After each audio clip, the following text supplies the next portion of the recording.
Hi everybody, I hope you're all doing well. Back today to do the It's Not That Bad book tag, which was originally created by Melinda over at A Web of Stories. It kind of bounces off of the I'm So Annoyed book tag that was going around a few months ago, but lots of different prompts about bookish habits that can be a little bit taboo, but maybe when you dig into them, maybe are not that bad, or maybe more people are doing them than you necessarily think. So without much further ado, let's just get straight into these questions. Number one being, do you dog-ear your books? Yeah, I know a lot of people do not like dog-earing books. They see that as being absolutely blasphemous. But to be honest with you, that is how I was taught to hold my place in books when I was a kid. You know, having a billion bookmarks was just not very cost effective. Nowadays, you're more likely to be offered bookmarks with your book purchase, but that wasn't really quite so much the case when I was younger. I didn't have a billion bookmarks flying around my house. So yeah, so I remember even my sister or my mum telling me that I should just dog-ear, that I should just fold the page. And so I never thought that that was a problem until I was in secondary school and somebody saw me dog-ear my page and they were like,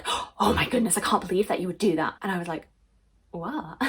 What's the problem? It's my book. Nowadays, I have more bookmarks than I know what to do with, so more likely than not, I am using a bookmark rather than dog-earing. But honestly, I don't have an issue with dog-earing books. I think it's fine. Question number two is, do you annotate your books? I personally do not annotate my books, not for any particular reason other than the fact that I just haven't done it for so long that it would feel a bit odd to start doing it now. And also, if I were to start annotating my books, I would want to go back to all the books that I've read and annotate all of those, and for some reason in my brain I can't quite reconcile all that together. I'm very jealous of people who do annotate books, and I always do like it when I go back to old uni books that I read that I did annotate in and seeing my notes from then. Sometimes they're a bit silly, sometimes they are quite insightful. So personally, no, I do not annotate, but I have no issues with other people who do. I do, however, have issues with people who sell books with all of their annotations in and don't tell you that they are in there. That's a bit annoying. Question number three is, do you roll covers or break spines when you read? Absolutely, yes, I do. I have never understood people who don't crack the spine or have massive issues with people cracking the spine of books, because quite frankly, I don't understand how else you read them. I just don't feel like it can be quite so comfortable to be reading like that, and then like that, and then turn the page, and then read like that, and then read like that. Like, no, I find it very satisfying to just crack a spine. Feels good to me, but apparently that means I'm evil.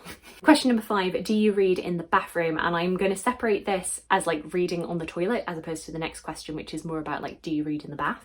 Personally, no, I have never kept books in the toilet. Maybe when I'm older and have my own home, I might have like a little book basket, as I have seen in other people's houses, but for now, no, not quite my habit. Question number six is, do you read in water, such as the bathtub, in a pool, etc.? I've never tended to read in the pool. I will read by the pool when I'm on holiday, and I don't often have baths. I usually shower more often than not, but when I do make a bath, it's a whole big production. I like bubble baths. I'll pop a hair mask in, I'll pop a face mask on, I'll have like a nice cool drink with me, and I will have a book, but I'm always very, very conscious of making sure that my hands stay dry, that the book stays dry. So yeah, not something I do very often, but can be a nice treat when you do it. Question number seven, do you DNF? I definitely do DNF, but not very, very frequently. There are a lot of times where I get to the end of the book and I think, yeah, you definitely should have DNF'd that. I do tend to get a good sense from the first like 50 pages or so of a book whether or not it will be worth my time. But there's always part of me that thinks, no, what if something happens? What if something like really shakes this book up and makes me love it? But so far, honestly, that's never happened.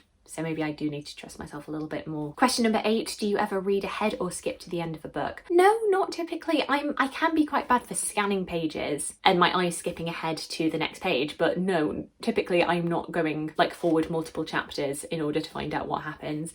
I think if I already do know a spoiler, sometimes it's tempting, but no, it's not part of my habit. Question number nine is, are you book polygamous? I read more than one book at a time. I've always tended to have at least one physical book and one audiobook on the go, though recently that has been morphing more into having the same book, and if I have the audio copy available to me, depending on where I am, I will either read it physically or through audio. I don't have an issue with swapping between mediums, but yeah, at the moment I am very much one book at a time, and I think part of that is because I have started doing more in-depth book reviews that I don't want to confuse my brain too much when I'm trying to write out my thoughts. But that's a bit of a new development. Typically I would have at least two books on the go, but doing more than two or three feels a little bit too much. much and I feel kind of like, what's the point? I could be getting through a lot more off each book if I just narrowed down my focus. Though I understand for a lot of people that they do need to chop and change to reflect what their mood is. But for me, I kind of feel like I'm in the mood for a book or I'm not. So I just would either stick with it or put it down. Question number 10, do you own more books than bookshelf space? In this room, I definitely do, because I just have one little thin tower and a TBR trolley. At my parents' home, TBC, my parents are preparing to move, so all of my books are off the shelves. At the moment, I would kind of predict they are comfortably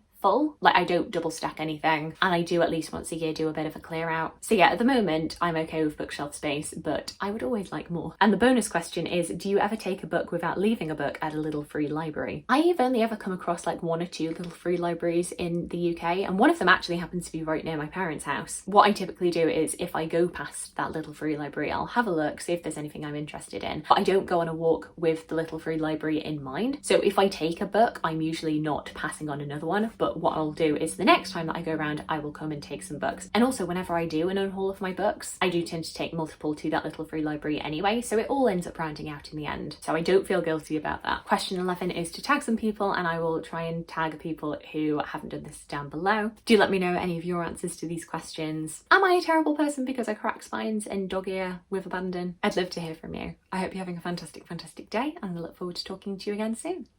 Thanks. Bye.